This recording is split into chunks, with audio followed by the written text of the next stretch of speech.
que no. Listo, ahora sí. Bienvenidos. A ver, ahora. Listo, ahora sí. Ahora sí. Entonces, bienvenidos una vez más a nuestro programa de Sociedad Fantasmagoría que hemos denominado Historia de la Licantropía. Gracias por estar aquí cerrando este día festivo. Esperamos que conversemos un ratico sobre varias temáticas. Y bueno, muchas cosas por contarles de este tema de la licantropía en la Edad Media, que es lo que vamos a ver en el día de hoy. Seguimos preparándonos para la fantasmagoría de este año, del 10 al 20 de octubre. Muchas cosas preparadas, poco a poco se irán develando, ya develamos las primeras, están en esa primera ola de anuncios y bueno, ya les contaremos más cosas. Voy a quitar aquí también el audio para que no escuche esta cosa de WhatsApp. Ven aquí, lo quito un momentico. Silenciar esta pestaña. Perdón, se está viendo todo. Y ahora sí, vamos a poner de nuevo. Bueno, entonces vamos a empezar a explorar, a contarles un poco. Ojalá que se estén conectando por ahí, o si no queda este programa también grabado. Voy a ver si alguien, si me deja ver quiénes están por ahí. Dice el Cuervo Sangriento. Un saludo muy especial al Cuervo Sangriento, que está también por ahí conectado. Entonces vamos a empezar un poco a hablar de esa temática que nos convoca este año y que vamos a profundizar en esta cuarta sesión en la Edad Media. Algunos datos, algunos libros interesantes que tienen que ver también. Entonces hablaremos un poco de la licantropía o los hombres lobos en la Edad Media. Y como siempre empezamos con una frase. En este caso acudimos al cine, una gran película, The Company of Wolves, de Neil Jordan, de 1984. Y hay una frase muy potente que dice: sed bellas, pero también sagaces. Un lobo se esconde tras mil disfraces. Hasta rima y todo. Este es el prólogo, el epílogo, una frase que abre un poco el capítulo de uno de los capítulos del libro que tendremos este año. Un saludo al Cuervo Sangriento, muy especial, que está por ahí también diciendo hola. También le digo hola por acá también desde mi usuario. Qué chévere que estés por aquí. Entonces, bueno, cualquier cosa que quieras agregar también, súper bienvenida. Las cosas que queramos agregar. Entonces vamos a empezar a hablar de un señor que se llama Olaus Magnus. Y este señor era como un obispo que escribió varias historias, pues como antropológicas o sociológicas, eh, de sobre todo el norte de Europa.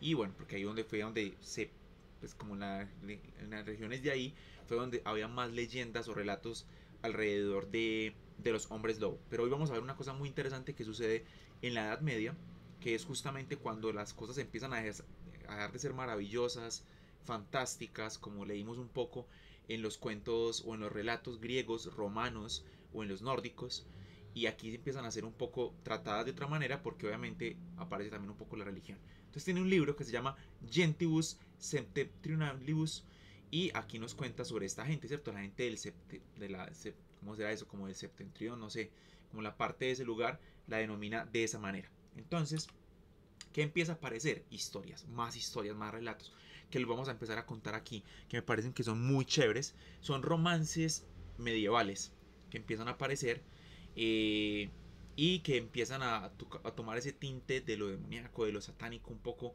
cambiando lo pagano, cambiando un poco lo fantástico, convirtiéndolo a ese elemento de volverlo algo religioso. Ahorita vamos a hablar también de como tres o cuatro autores que algunos lo conocemos, por ejemplo, a los Kramer, perdón, que tiene ese Maleus Maleficarum y que es un casi conocido también como el martillo de las brujas, y es casi un tratado en contra de la brujería. Pues ahí de hecho también menciona un poco de contra la licantropía, que es uno de los elementos que tienen también las brujas o brujos. Entonces escribió como varios tratados, varios artículos sobre eso, mejor dicho. Entonces, ¿qué pasa? Vamos a empezar a ver historias de hombres lobos livonias, de la legión de Livonia. En la fiesta de la Natividad de Cristo por la noche, esto pues, voy a empezar a contar algunos, se reúne una multitud de hombres transformados en lobos en un sitio determinado. Esto lo cuenta pues Olaus Magnus, concertado entre ellos, y entonces despliegan su furia contra los seres humanos con una ferocidad asombrosa. Y aunque no son animales salvajes, los naturales de esas regiones sufren más daño de ellos que de los lobos auténticos. porque cuando descubren una vivienda aislada en la espesura, la asedian atrozmente y se esfuerzan en derribar la puerta. Y en caso de conseguirlo, devoran a todos los seres humanos y a todos los animales que se encuentran dentro. Entonces miren que aquí tenemos un elemento, pues también hay un énfasis en la Natividad de Cristo como una celebración también, o sea, como esa antítesis de la celebración de Navidad. Ahora lo ponen con hombres lobo, una aquelarre de lobos atacando un pueblo. Entonces, cómo se va poniendo, cómo van poniendo ellos como esos relatos, esos cuentos que se iban contando, que iban llegando a diferentes pueblos, los iban narrando, se van convirtiendo en leyendas y que la gente va teniendo miedo. Entonces se comienza a cambiar ese hombre lobo misterioso, ese prodigio, ese ser que tiene fuerza como tenían los berserkers o los hombres lobos nórdicos, y se empieza a transformar casi en una maldición, ¿cierto? Que se celebra también en la Natividad de Cristo. Entonces miren cómo empieza un poco a evolucionar eso. Entre Lituania, Livonia y Curlandia se alzan las murallas de un antiguo castillo en ruinas. En ese lugar se congregan miles de ellos en ocasiones determinadas y prueban su agilidad en el salto. Los que no son capaces de saltar por encima de la muralla, como les suele ocurrir a los gordos, son azotados y muertos por los capitanes. Entonces nos narra también como esos encuentros que tenían nocturnos estos seres, y que empiezan a cambiar como los miedos de la gente, ¿cierto? Ya también estaban los miedos que nos cuentan en diferentes lugares de Rumania, ¿cierto? Con referente a los no muertos o los vampiros, pero bueno, en estos lugares de Lituania, Livonia y Curlandia nos habla de esos seres bestiales que se transforman. Y de hecho hay una cosa muy curiosa que ya también la mencionamos en la sesión pasada, es que la piel la tienen al revés, o sea, que son seres humanos, que son hombres lobos, pero que supuestamente la piel, o sea, el pelo y las garras les crecen es para adentro, entonces por eso no tienen forma de identificar un hombre lobo de manera externa. Entonces eso me parece también bacano porque cualquiera podría ser un hombre lobo, pero recordemos que lo dijimos también en la última sesión, solamente con la mirada, con los ojos es que la gente se da cuenta, este man no es un hombre, es un hombre lobo. Ellos lograban identificar. ¿Qué nos siguen contando? Olaus, él sigue contando, él sigue recogiendo un montón de relatos, porque él como que recorre, ¿cierto? Y los llegaban también a él y empieza a hacer eso. Me parece interesante porque es también más que juzgar o condenar o criticar, simplemente recoge todos estos relatos. Ahorita sí vamos a ver unos que sí lo criticaban, lo juzgaban, a estos hombres lobo, otros son más radicales y plantean como todo esto es mentira, no crean en nada de esto. Entonces Olaus, por ejemplo, también nos dice que en el capítulo, esto es 40, a ver, ya me olvidaron los números romanos, esto es, la LL es 50, entonces debe ser 40, yo creo que estos son 47. La historia de un noble que viajaba por un extenso bosque con algunos labriegos, dados a practicar la magia negra, ¿cierto? Aquí miren, ¿cierto? Hace énfasis en eso. No encontraron alojamiento donde podían pasar la noche y tenían mucha hambre. Entonces uno de ellos se ofreció, si los demás mantenían la boca cerrada sobre el particular, a llevarles un cordero de un rebaño lejano. Con que se internó en lo más profundo del bosque, cambió su forma por la de un lobo, atacó el rebaño y llevó a sus compañeros un cordero en la boca. Ellos lo recibieron y con gratitud. Luego volvió a adentrarse en la espesura y recobró su forma humana. Entonces aquí tenemos también, este relato es muy conocido, de esos hombres hambrientos. Se cuenta de muchas maneras, también dicen que fue un príncipe, que fue un señor muy rico, que tenía que alimentar como a sus trabajadores. Bueno, hay muchas versiones de esto, pero es esa de transformarse a voluntad para ir y recoger algo, ¿cierto? Pero hace un énfasis, obviamente porque viene un obispo que es Olaus, y dice que practicaban la magia negra para transformarse en esto. De hecho, más adelante, como les digo, Kramer hablará en el Maleus Maleficarum y en otros textos, otros autores hablarán más que de transformación en bestia, de la transmutación. Así como lo leemos también en los griegos, ¿cierto? Cuando leíamos el asno de oro de Apuleyo, hablan como las brujas pueden transformar a este personaje en un asno, por ejemplo. Entonces también ellas pueden transformar los seres en diferentes animales. Circe los transformaba en cerdos. Como leímos también en la última sesión, había transformaciones en cabras, en gallinas, etcétera. Entonces en este caso la transformación era en hombres lobo, en lobos, a través de las artes oscuras. El obispo Majolus y Caspar Peuser refieren los siguientes hechos de los Livonios. Obviamente eran compañeros pues también que le referían textos a Olaus Magnus. Entonces estos son otros obispos y él dice: el día de Navidad un chico cojo va por el campo llamando a los seguidores del diablo, que son innumerables, a un cónclave general, lo mismo, ¿cierto? Quien se quede atrás o acuda de mala gana es azotado por otro con una fusta de hierro hasta que brota sangre y deja huellas sangrientas. La forma humana desaparece y la multitud entera se convierte en lobos. Se reúnen muchos miles, o sea, un aquelarre infinito de hombres lobo. Delante va el jefe, armado con la fusta de hierro, y detrás la turba, firmemente convencidos en su imaginación que se han transformado en lobos. Eso es interesante, ¿cierto? Porque aquí ellos empiezan a plantear de que es gente que está demente, ¿cierto? Porque no es que se hayan transformado, sino que están bajo efectos alucinógenos y que están siguiendo un líder. ¿Cómo llegaron a la conclusión esos obispos de esta información? No lo sé. Quién sabe si les llegó, porque no creo que sean testigos oculares de que hayan visto esa situación. Más creo que les contaron y les dijeron como, esto sucedió. Atacan, atacan a los hatos de ganado y a los rebaños de ovejas, pero no tienen poder para matar a los hombres. Cuando llegan a un río, el jefe golpea el agua con su látigo y ésta se abre dejando un camino seco en medio por el que pueden pasar la manada. La transformación dura 12 días y al término de este periodo la piel del lobo desaparece y vuelve a aparecer la forma humana. Esta superstición fue expresamente prohibida por la iglesia. Entonces como también se sacan varios artículos o varias, sí, ¿cómo se dice? Denuncias o puntos que la iglesia dice se prohíbe transformarse en lobo.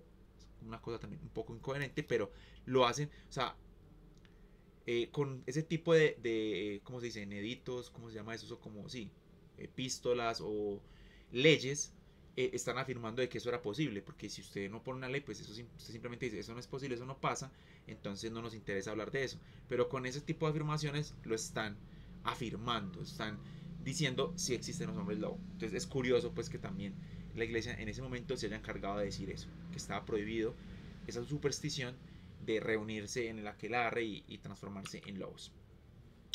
Existe una disertación de Müller que se llama De licantropía o de licancropía de 1736 y dice que apoyados en la autoridad de Cluverius y Dan Haverius nos enteramos de que en Moscovia un tal Albertus Peroficius acostumbraba a tiranizar y hostigar a sus súbditos de una manera muy poco escrupulosa. Una noche en que estaba ausente de su casa, todo su hato de ganado conseguido con impuestos pereció. O sea que le roba la plática pues a la gente. A su regreso le informaron de la pérdida y el malvado estalló en las más horribles blasfemias, exclamando: que coma el que me ha matado, el que ha matado. Si Dios así lo quiere, dejadle que me devore a mí también. Mientras hablaba, caían gotas de sangre al suelo, y el noble, transformado en un perro salvaje, se abalanzó sobre el ganado muerto, desgarró y destrozó los cuerpos y se puso a devorarlos. Probablemente aún siga devorándolos. Ahí dice esto creo que es latín, ac forza jodici pascitur. Su esposa, que estaba a punto de parir, murió de terror. Entonces aquí es muy bacano porque aquí nos cuenta una historia que es mucho más real. No dice que se transforma en lobo, ¿cierto? Parece que se transformase como en un perro salvaje, pero es que estás furioso. Entonces, bajo los efectos de la ira, se transforma pues en este ser que va y come el ganado que se le comieron. Y entonces la mujer también enloquece. Juega como con esa ambivalencia de que no sabemos qué nos está diciendo, si es fantástica esa transformación o es realmente un ataque de ira, que eso es lo interesante también de estos momentos, que ya empiezan a satanizar eso, esas transformaciones, pero también las empiezan a bajar un poco a lo físico, a lo médico, que ya vamos a ver también un poco más adelante. Entonces ahí está también otra transformación de este noble que le matan todo su ganado y termina furioso porque le pasó eso, yéndose a comer el ganado. También se cuenta, mire que muchos cuentos en la Edad Media sobre estos elementos y me parece pues bacano cómo van apareciendo, cómo se van contando todos estos romances, como imagínense hacer un librito de cada uno de estos cuentos, pues ampliándolos porque podrían ser muy interesantes. De hecho hace poco leí un cuento que no lo conocía de Úrsula K. Le Guin que tiene que ver con hombres lobo. Me pareció muy bueno, que se llama El cuento de la esposa o como si fuese contado por la esposa, ¿cierto? La versión de la esposa. Y es muy interesante también. Se lo recomiendo mucho, no les quiero contar qué sucede, pero hay elementos también desde otra mirada de cómo es la transformación en hombre lobo. Yo lo desconocía por completo y Nicolás me lo recomendó en su momento y me pareció muy, muy, muy bueno. Se cuenta de un noble de los alrededores de Praga que robaba a los súbditos los bienes y los reducía a la miseria con los impuestos, lo mismo que la anterior. Se llevó la última vaca de una pobre viuda con 5 hijos, pero como si se tratara de una sentencia, murió todo su ganado. Prorrumpió entonces en espantosos juramentos y Dios lo transformó en perro.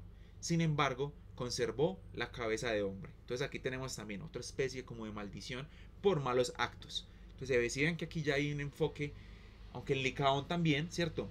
En Licaón cuando le da de comer a sus propios hijos a Zeus, o cierto, le da comida humana, carne humana, Zeus lo transforma en lobo. Pues aquí también vuelven y retoman eso como algo, un castigo por malos actos, en este caso por avaricia y por pasar por encima de todos. Entonces estos personajes también son considerados como unos outcasters, como unos malditos, simplemente. El hombre lobo como visto como maldito. ¿Qué nos dice también? Aparece también, aquí ponemos también entre todas las mitologías, en toda esta, no es una mitología, en todas estas leyendas cristiano medievales, aparece también San Patricio y nos cuenta que convirtió en lobo a Vereticus, el rey de Gales, y que San Natalis, o un abad, pues un monje, anematizar es como le dio anatema, lo condenó, lo excomulgó a una ilustre familia de Irlanda, a consecuencia de la cual todos sus miembros, hombres y mujeres, adquirían forma de lobo durante 7 años y vivían en los bosques y recorrían los pantanos aullando lúgubremente y aplacando el hambre con las ovejas de los campesinos. Entonces vemos aquí también como unas condenas episcopales frente a algunas familias, frente a algunas cosas, frente a los reyes, y son condenados y transformados. Entonces también ahí hay una cosa pues interesante porque es como dar por hecho, como les decía ahorita, que es posible esa transformación, porque es como un acto de fe. O sea, sí, San Patricio transformó al rey en lobo. Entonces, como, ok, o sea que sí es posible transformarse en lobo. Como que se derrumba todo el misterio. Entonces creo que hay una cosa también ahí interesante. Que es como darle como más sentido o sea, es como contradiciéndose entre ellos mismos un acto de fe. Que es lo que pasa también con, por ejemplo, con un pasaje de la Biblia que habla sobre Samuel. Cuando llega el rey Saúl, donde la bruja de Endor invoca al fantasma de Samuel, pues la iglesia tiene muchos problemas con ese apartado en esa historia, porque con eso afirmaría que las brujas pueden invocar fantasmas o pueden invocar muertos. Entonces hay una cosa que no les permite como, o sea, como que quedan ahí contradiciéndose, como decir que San Patricio transformó a alguien en lobo es como, ve, sí, se puede transformar a alguien en lobo, no es algo fantástico. Entonces no sé si entienden como esa parte que empieza a generar como una fricción. Un saludo muy especial a Admaku, que siempre nos acompaña, al Cuervo Sangriento, que está desde el principio, a la Verónica Herrera y como siempre también Uber Puerta, que nos acompañan estas locuras también siempre. Y a los que no tengan usuario también, un saludo muy muy muy especial. Estamos por aquí conversando un ratico de hombres lobo en la Edad Media. También aparece otro señor que se llama Juan de Nuremberg y refiere la siguiente historia curiosa. Está en el versículo 29 del texto pues de Olaus Magnus, que congrega como todas estas historias. En cierta ocasión un sacerdote viajaba, más historias con padres, ¿cierto? Con todo esto, con obispos. Viajaba por un país desconocido y se extravió en el bosque. Típica leyenda pues normal, ¿cierto? Alguien perdido en el bosque que sufre las consecuencias de eso. Como viese un fuego, se encaminó hacia allí y vio a un lobo sentado junto a él.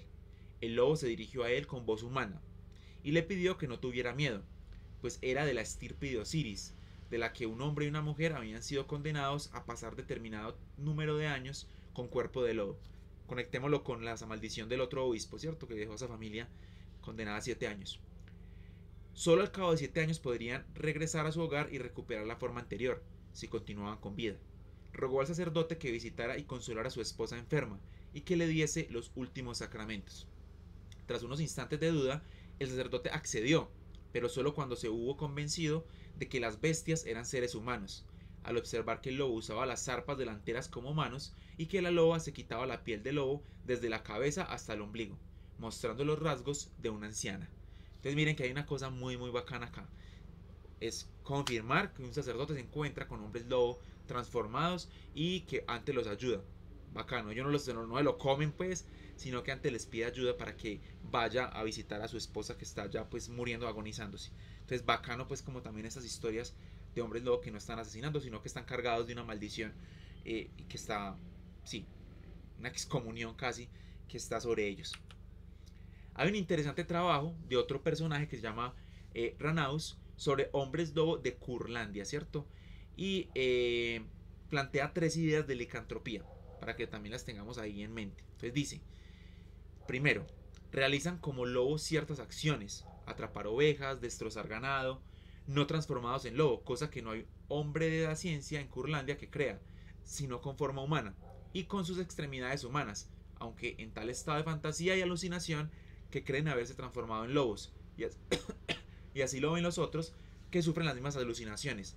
De esta manera corre entre la gente en manada como lobos, aunque no son auténticos lobos. Entonces la primera versión que nos plantea Raneus es que es una alucinación, gente que cree que está bajo pues que está como en un frenesí y empieza a cazar y todo, pero simplemente está bajo un cuerpo humano, ¿cierto?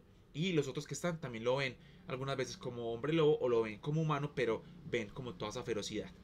Segundo, imaginan profundamente dormidos o en sueños que causan daño al ganado, y esto sin moverse del lecho, pero su amo, el que hace en su lugar lo que su imaginación le indica o sugiere. Entonces aquí también tenemos algo como, no sé, como se me escapa el nombre, como se llaman en Juego de Tronos, como Bran, que es como el cuervo de 3 ojos que puede poseer cuerpo, ¿cierto? Se mete dentro del cuerpo como un cambiaformas. Se mete dentro de un lobo, o sea, se pone a dormir como Bran y se mete en diferentes animales. Eso tiene un nombre, pero se me escapa el nombre en este momento. Esa es la segunda versión, la segunda forma de hombre lobo. Se quedan dormidos y pueden viajar con hombres lobo a diferentes cosas, ¿cierto? A hacer cosas. Recordemos que lo contamos como en la primera o segunda sesión, que un rey le pidió a 2 tipos que eran como hombres lobo, le pidió como, hey, necesito que ustedes me hagan un favor. Ellos se quedaron dormidos y disfrazados de hombres lobo hicieron las cosas que tenían que hacer y regresaron y le entregaron lo que le tenían que entregar a ese rey en específico. Entonces ya se habla esto pues en varios espacios. Eso, los cambiapieles. Muchas gracias ahí, Cuervo Sangriento.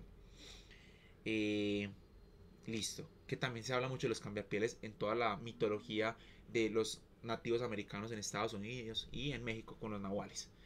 El maligno induce a los lobos naturales a realizar alguna acción y entonces se la representa también al durmiente, que no se mueve de su sitio, tanto en sueños como despierto, que cree haber sido el mismo quien lo ha cometido.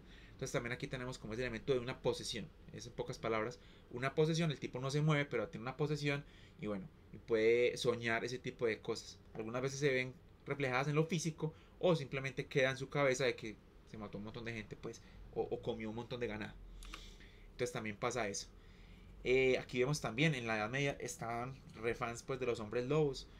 Hay un santo de hecho que les voy a contar en la próxima sesión que también tiene que ver con hombres lobo, que es creo que San Cristóbal si no estoy mal, eh, que tiene como se le representa pues como con esa cabeza de lobo. Creo que es San Cristóbal, pero que me equivoque.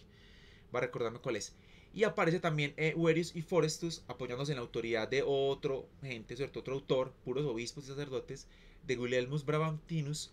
Cuentan que un hombre de elevada posición había sido tan poseído por el maligno que a lo largo del año caía a menudo en un estado en el que creía convertirse en lobo, y durante ese tiempo vagaba por los bosques, se intentaba raptar y devorar niños, pero al final, gracias a Dios, se recuperó el juicio. Entonces, bueno, ahí también tenemos como ese tratamiento religioso de esos personajes que están poseídos, que se creen hombres lobo, y la curas a través de la oración o de encontrar a Dios. Entonces creo que también pues tiene mucho que ver con todo el dominio pues que tiene la iglesia en esos años medievales, que a mí me parece pues no lo critico ni nada, sino que me parece brillante todos los relatos que salen partiendo de ahí, porque mucha gente habla de que la Edad Media es muy oscura, que no pasó nada, pero hay un montón de relatos increíbles y cosas súper bacanas que se generaron en esos años y que a mí me encantan pues, porque bueno, me encanta el terror religioso.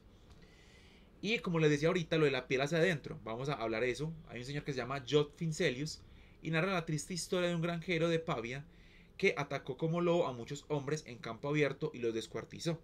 ¿Qué pasa? Entonces, después de muchas dificultades, el maníaco fue capturado y entonces aseguró a sus captores que la única diferencia que había entre él y un lobo verdadero era que la piel de un lobo verdadero crecía hacia afuera, o sea, que tenía pues vellos, ¿cierto? Mientras que él lo crecía hacia adentro.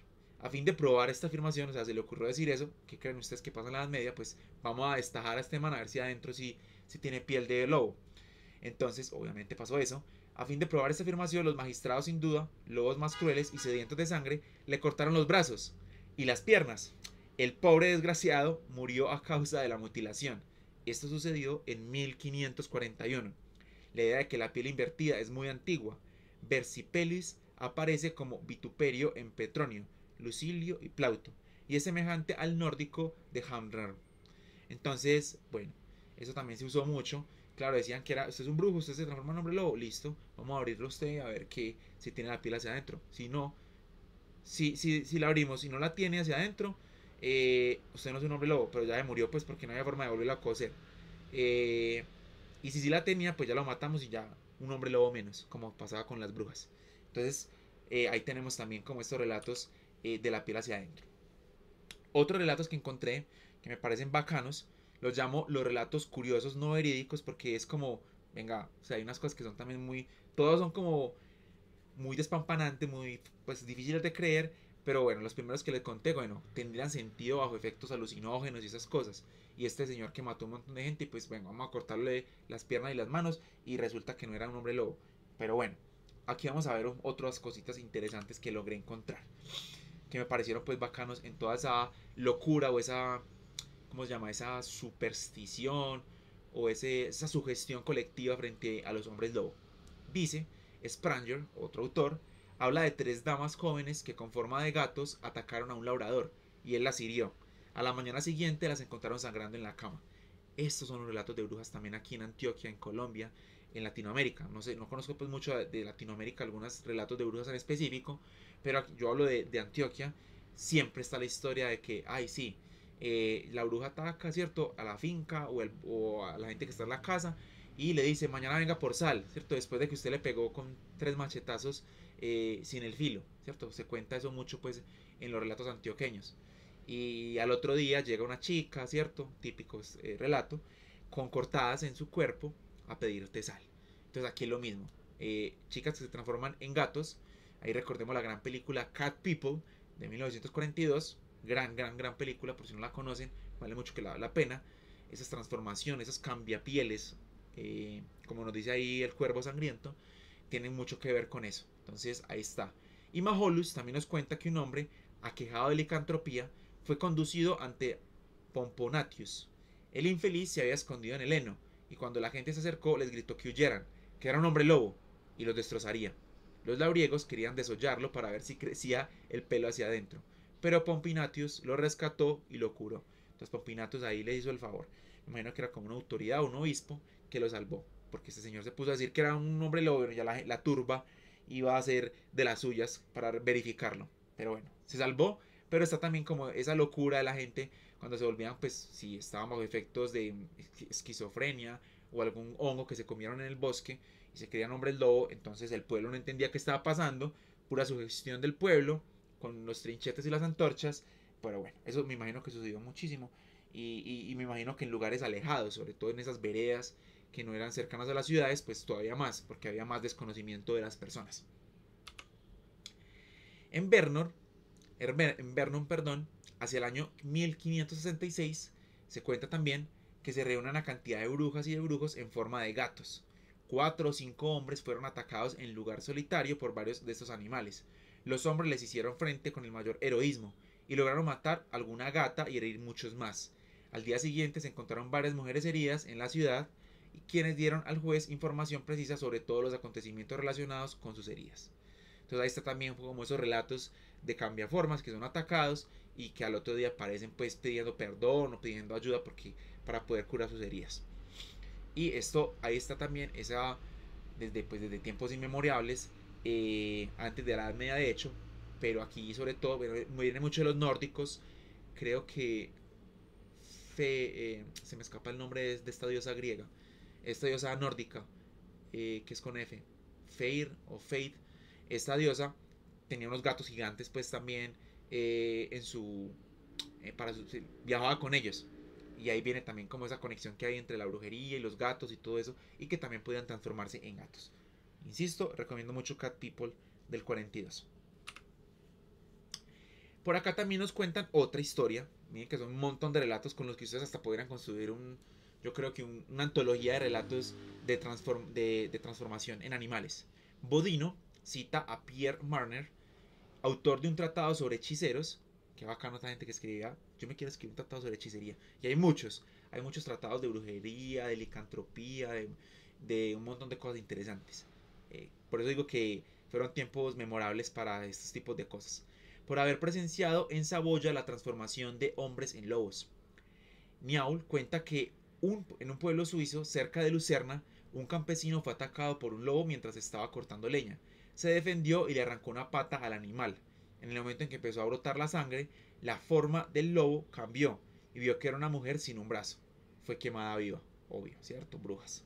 Una prueba de que un animal, bueno, y eso dijo pues el labrador, quién sabe qué habrá pasado pues, perdón, el labrador no, el leñador, quién sabe qué habrá pasado realmente con la chica, ¿cierto? Lastimosamente estas historias las cuentas del que sobrevive. Una prueba de que un animal es una bruja transformada es cuando ve que no tiene rabo. Cuando el diablo adopta forma humana, sin embargo, conserva las pezuñas de sátiro, como prueba por la que puede ser reconocido. Por tanto, hay que evitar a los animales que carecen de apéndice caudal, ya que son brujas disfrazadas. Entonces aquí también, si ven, entonces otra forma, ¿cierto? Si no le sentían dolor, eran brujas. En este caso, si el animal no tenía cola, era una bruja. Entonces, si el animalito pobre se había cortado la cola por algún motivo, lleve, ¿cierto? Mátenlo, sacrifíquenlo. Por acá nos dice Dr. Herbert West, saludos especiales, se suscribió a Prime, 36 meses ya, ya 3 años aquí, un saludo muy especial. Estamos hablando de algunos relatos de la Edad Media que tienen que ver pues con esa locura y esa sugestión colectiva frente a las maldiciones que daban los padres, los sacerdotes y obispos a la gente. Y hay muchas transformaciones pues también en esos relatos. Forestus, en el capítulo sobre las enfermedades del cerebro, esto piensa ser muy interesante, cuenta un hecho que observó directamente a mediados del siglo XVI en Alkmaar, en los Países Bajos. Un campesino sufría todas las primaveras un ataque de locura. Enajenado, corría al camposanto, entraba en la iglesia, saltaba por encima de los bancos, bailaba, se enfurecía, subía, bajaba y no paraba. Miren que hay una cosa ya interesante que empieza a hablar de lo médico. ¿Por qué y por qué en esas fechas, cierto? Hay muchas razones, el clima, pero justamente dice, en todas las primaveras sufría, o el polen, pues porque era primavera, y era en Holanda, pues lleno de tulipanes, bueno, entonces le daba el babiado por eso.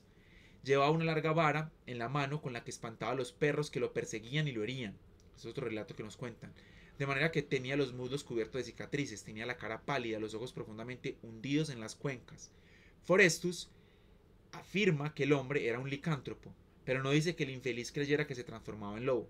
Sin embargo, en relación con este caso, menciona a un noble español que creía haberse convertido en oso y vagaba furioso por los bosques. Entonces era más una locura este personaje, este señor, que otra cosa, que creía, porque nunca dice como si ya se transformaba, era un licántropo, pero no necesariamente pues que su piel se transformara en lobo, pero hacía esas cosas.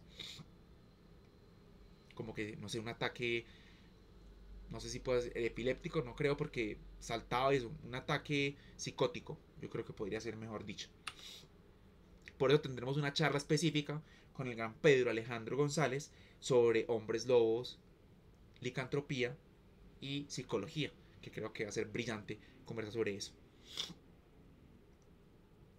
Y aquí les quiero contar lo que les había prometido para ir como cerrando esta parte, y es sobre libros muy famosos de la época medieval, porque esta sesión es sobre la época medieval. La próxima les contaré ahorita al final de qué va a tratar la quinta sesión, porque antes de, pues quiero dejar como algunos temas ya firmes, a la cacho de días, para también dedicar los próximos capítulos más cercanos a Fantasmagoría a conversar con los autores de los capítulos del libro.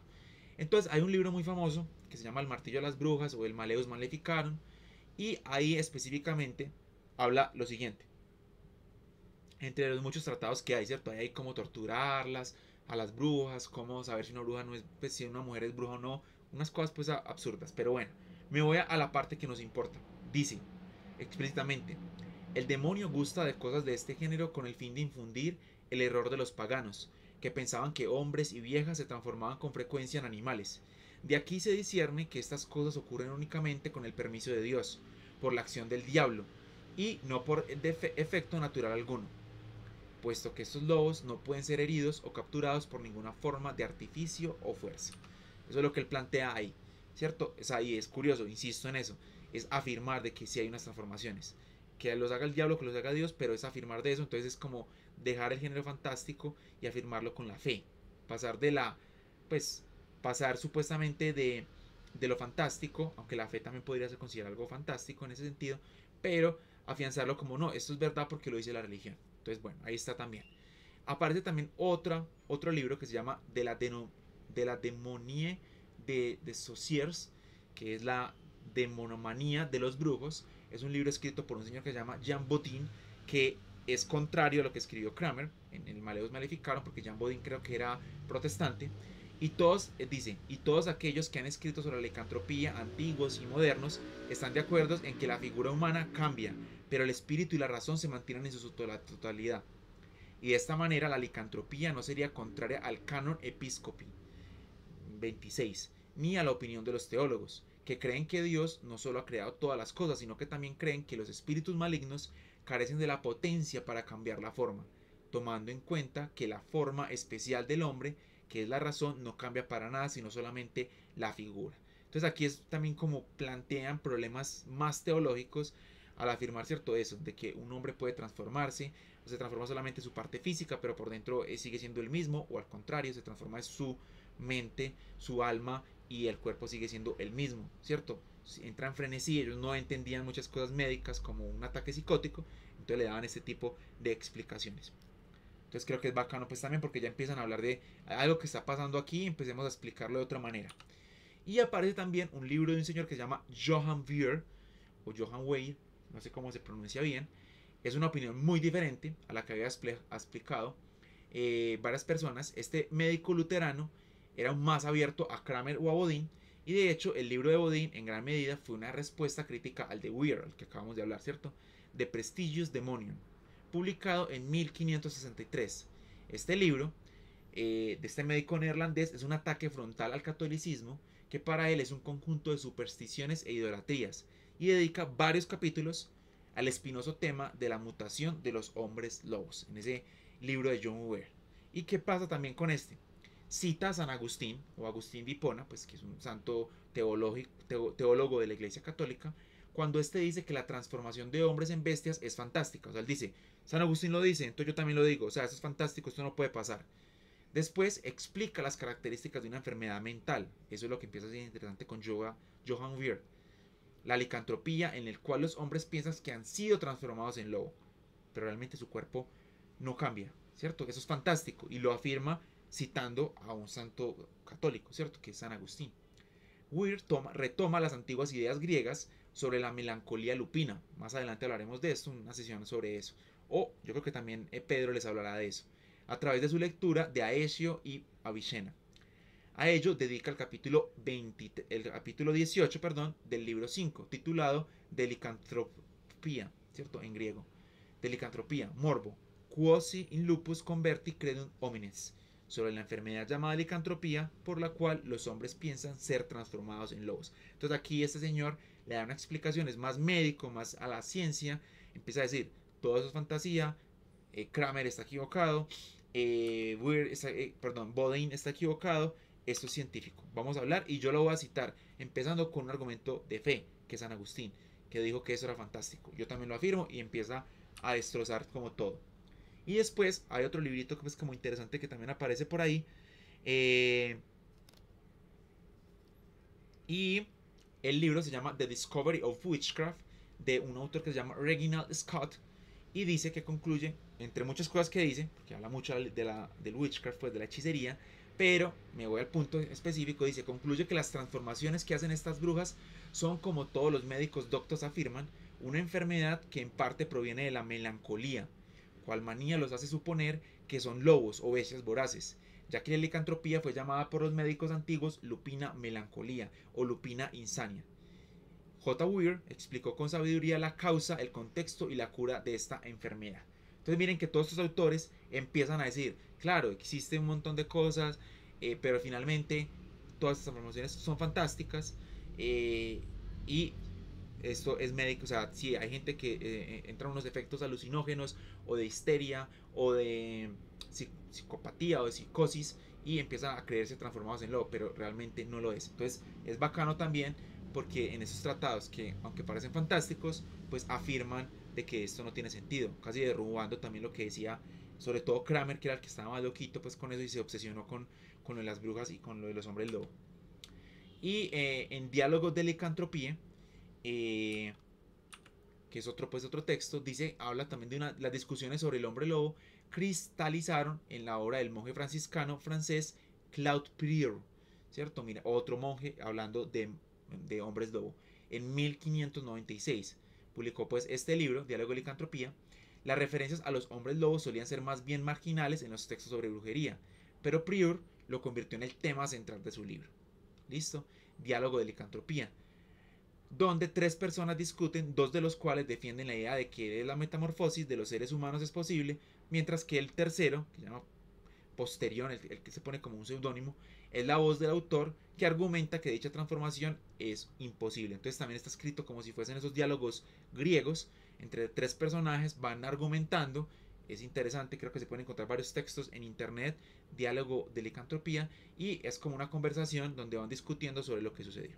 Entonces ahí está también, muy interesante también como ellos van, el mismo autor a través de ese personaje va afirmando de que todo es una locura, no tiene sentido estas transformaciones, sino que son transformaciones más mentales, es decir, en pocas palabras, enfermedades mentales. ¿Qué conclusiones sacamos de todas estas cosas que hemos hablado durante este ratico que nos conectamos? Pues vamos a ver, ¿cierto? ¿Qué pasó en la Edad Media? En estos relatos, pasar de estos romances medievales con reyes que se transforman en animales, caminantes que tienen hambre y van y buscan un cordero. ¿Qué más pasó? Estas chicas que se transforman en gatos, cosas muy medievales pues, que ustedes lo ambientan y unas se imaginan como en esos castillos contando las historias alrededor del fuego, un bardito pues ahí con una guitarrita o alguna cosa. Eh, o esas historias de obispos o monjes que maldicen familias porque no pagaron impuestos o porque hicieron algo, entonces se transforman todos como perros y quedan como unos pobres que les toca vagar por los bosques. Entonces ahí está también. Ahí nos dice el cuervo sangriento, dice el vínculo de la licantropía con la fe estuvo interesante. Sí, es como ya empieza, cambia, que esa es la conclusión que vamos a llegar, y aquí la tengo escrita, es como el hombre lobo de la tradición popular pagana, ¿cierto? Cuando hablamos de hombres lobos escandinavos, griegos, romanos, nórdicos, queda subordinado a los demonios y fue engullido por la teología cristiana, obsesionada por la persecución de toda clase de herejías. Entonces, se pierde toda esa maravilla de esos seres que podían transformarse y un ejército de hombres lobo y empieza a transformarse que son demonios y que tienen que ser condenados, que tienen que ser quemados y perseguidos. El problema de la metamorfosis se debatió intensamente. Como les digo, todos estos autores empiezan a hablar de la metamorfosis de estos seres, de los brujos y brujas, y se convierte en el símbolo de la capacidad maligna de Satán para convertir a las personas en bestias o de engañarles mediante conjuros y ungüentos para que apareciesen como seres trastornados. Es muy importante esto, ya no son los dioses, ya no es ese poder que te genera Zeus o ese castigo de Zeus o ese castigo, no sé, de los dioses como buenos o ese poder que te otorgan los dioses, sino que aquí es Satán el único que tiene el poder de transformar, o sea, el diablo, supuestamente. Cambia totalmente por esa mentalidad de la fe durante esos años de la Edad Media. Insisto, a mí me parecen los años de la Edad Media brillantes en el arte. Giotto me encanta, pues las pinturas de Giotto, muchas cosas que hay por ahí, historias de Santo Tomás, pues de Tomás de Aquino, varios textos ahí interesantes. Me encanta pinturas y cosas que se hicieron durante todo este tiempo. Pero bueno, eh, hay gente que dice que es una época oscura y a mí me encantan estos relatos medio románticos medievales, o romances medievales. Y me gusta mucho también lo que plantea aquí, que es las personas en bestias que son convertidas por Satán bajo conjuros ungüentos para que apareciesen como seres trastornados. Esto de una, ya lo conversamos también en otra sesión, nos recuerda por ejemplo Simón el Mago o la Marquesa de Yolombó, sobre todo en Simón el Mago, en este cuento de Tomás Carrasquilla, que nos cuenta cómo se embadurnan también las brujas o estos seres para, bajo esas alucinaciones, pues volar, por ejemplo, o embadurnaban el palo de escoba y eso lo frotaban pues obviamente con sus partes íntimas, entonces les generaba alucinaciones y creían que estaban volando, pero realmente eso no estaba pasando. Lo mismo era con esto, pues comerse un hongo o un ungüento en la piel los hacía creer, les imagino que los calentaba y les hacía creer, pues estaban en un estado alucinógeno, un estado de frenesí, y creían con más fuerza y se volvían más violentos y creían que eran hombres lobo, pero simplemente estaban pues bajo efectos de algo. Eso es interesante. Todo el mundo sublunar, llamémoslo así, todo lo que se habla de la luna y todo esto, toda esa esfera de la naturaleza fue invadida por los diablos que amenazaban con desencadenar catástrofes cósmicas. Entonces casi que le meten una puñalada a los berserkers, a estos seres que se podían transformar y apoyar los ejércitos, o a Freya, que esa era la diosa que estaba ahorita recordando, con sus gatos y sus transformaciones. Pues no, esto no es, esto es del diablo y acabemos con todo. Eso fue triste pues también en cierto sentido, porque fue satanizar todos estos relatos tan ricos también en leyendas y en cosas interesantes pues. El mito, esta es como la conclusión final, el mito del hombre lobo perdió el entorno de relatos imaginarios, de caballeros desventurados y de nobles víctimas de la perversidad. Ese entorno maravilloso, cortesano y romántico fue sustituido por la influencia tenebrosa de demonios que desencadenaban el furor destructivo de lobos en cuyo interior habitaban los brujos malévolos. Entonces se pierde como todas estas historias increíbles y chéveres de lobitos, pues, y cosas bacanas, ¿cierto? Gente que se transformaba, de chicas que eran temerosas o que sabían mucho de ciencias, entonces, y que la gente decía que se transformaban en gatas o en lobos o en, no sé, en chacales, en lo que ustedes quieran. Se pierde todo eso para satanizarlo todo. Y eso es triste, pues, también que sucedió, pero ya vamos a ver más adelante qué sucede, porque eso se sigue transformando y sigue evolucionando. Vamos a ver qué pasa, ¿cierto? Porque parece que aquí, ya con esa satanización, nadie podía hablar de relatos de hombres lobo. Vamos a ver qué sucede, ¿cierto? ¿Qué sucede después, casi terminando la Edad Media, que empiezan a aparecer hombres lobo con nombres propios, que es lo que vamos a ver en la próxima sesión? Vamos a ver un hombre que fue condenado por ser hombre lobo en la Inquisición. Y entonces, bueno, ¿qué está pasando ahí? Cómo el hombre lobo se encarna en ciertos personajes, y eso nos va a conectar con una temática muy potente, que es: ¿esos seres realmente eran condenados porque eran brujos o algo, o realmente eran unos asesinos en serie? ¿Cierto? Empiezan a surgirnos ya las dudas y las cosas ahí. Pero en la Edad Media se pierde todo lo fantástico, lo maravilloso, todos estos relatos que estaban ahí congregados en los romances medievales que cantaban los bardos, para transformarse en leyendas oscuras y llenas de brujería y de cosas que se tenían que prohibir, y nadie podía hablar de hombres lobo. Entonces empieza a satanizar todas estas historias. Lo mismo que pasó con la brujería y con otras cosas, pues, cierto, con cómo se convierten los personajes más oscuros que están en un bosque en seres malévolos. Y eso es muy triste. Pero voy a leer aquí los comentarios también. Por aquí uno de Atmaku dice: representaba mucho el pecado con el lobo y las bestias. Exacto. Se empieza a hacer énfasis de esa parte bestial, esa parte pecaminosa, de que si el hombre se dejaba llevar por sus instintos básicos sexuales, o de comer o de beber mucho, era un hombre lobo, ¿cierto? Que estaba poseído por un hombre lobo. Su actuar era de hombre lobo. Entonces casi que se desconfigura ese hombre lobo tan bacano que ya había existido con los nórdicos, que creían en ellos y que los respetaban, y en este caso se empieza a ver como algo malo, algo que hay que tener cuidado porque es una maldición, o es una excomunión, o simplemente es pecado, ¿cierto? Por pecador te transformas en un hombre lobo. Entonces, eso es lo que les quería contar en el día de hoy, un recorrido cortico pero sustancioso de lo que pasó en la Edad Media, de pasar de todos los romances medievales, historias increíbles de hombres lobos y lobos o gente que se transformaban en bestias, para pasar a los hombres lobos que son brujos y brujas y que hay que condenar. Eso en pocas palabras, para que en la próxima sesión hablemos un poco de hombres lobo que fueron condenados, con nombres propios, para que también los tengamos ahí en cuenta y los pillemos y los conozcamos un poco. Bueno, antes de irme, porque estas sesiones son corticas, son siempre de una horita y poquito, pues así, ¿cierto? Como casi una horita, les quiero contar también qué tendremos esta semana. Aquí les dejo, esperen que me vean por acá. Esto es lo que tendremos. Bueno, hoy no había visto que tenía la camiseta de Drácula. No tengo de Hombres Lobo todavía. No la hemos mandado a hacer al festival, pero pronto la vamos a tener. ¿Qué tal un jueguito con el tema? Fear the Moon. Uy, ¿ese cuál es? Yo, ¿sabes cuál me estaba jugando? Un paréntesis antes de decirle que viene esta semana. En la semana pasada me jugué La Bruja de Blair, el juego. Me pareció brutal, increíble, me encanta. A mí me encanta la saga pues de la Bruja de Blair y el juego me pareció bacano y usa muy bien el fan footage para crear una jugabilidad interesante. Fear the Moon, ese es el de una chica, una señora que se transforma en hombre lobo y tiene que rescatar como a su hijo, no me acuerdo, creo que lo he visto por ahí. Voy a buscarlo, Fear the Moon, a ver qué tal si lo podemos tener también. Para que lo juguemos también, a ver ese. Por ahí tengo ya uno de hombres lobo, hay otro que también es como, uno tiene como un pobladito y tiene que cuidarse de hombres lobos. Ese lo he visto en Steam, pero todavía no lo tengo, pero lo tendré. Pero bueno, vamos a lo que iba a recomendarle esta semana. Tenemos más cosas, nos vemos mañana. Mañana tenemos dos cosas importantísimas. El videódromo a las 8:30 de la noche, especial de Serial Killers.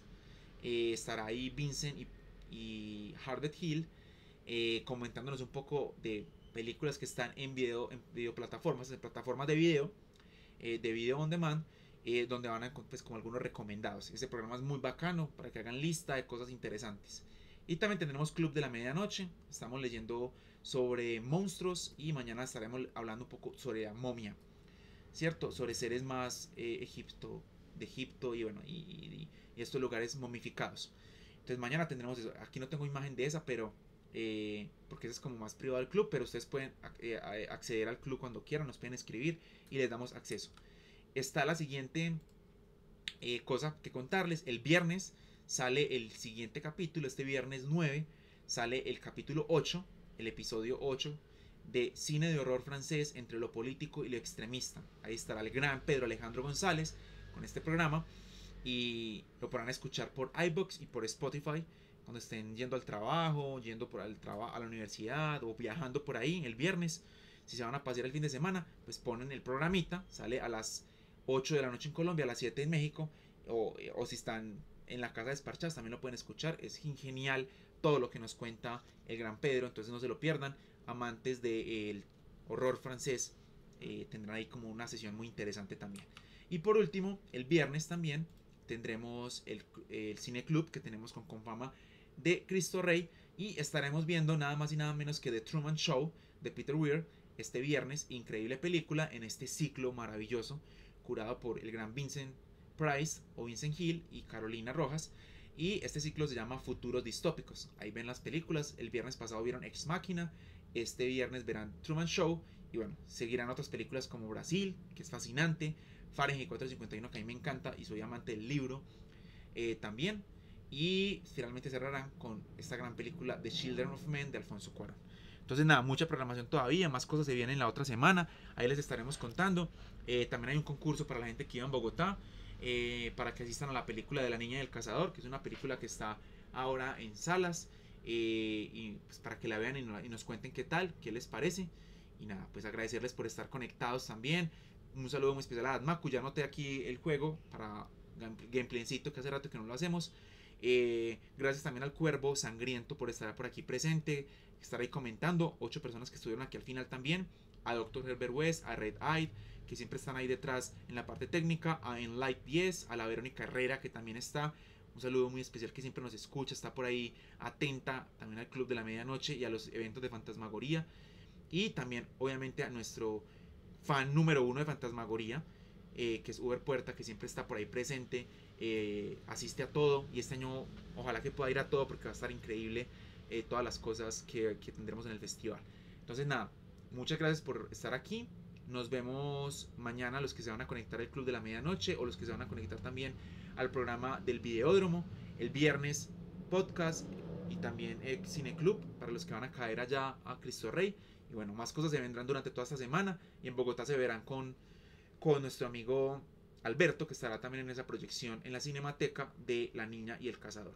Entonces, sin más, muchas gracias por estar conectados, felices pesadillas y cuidado que se viene la maldición de la luna llena. Muchas gracias y hasta la próxima.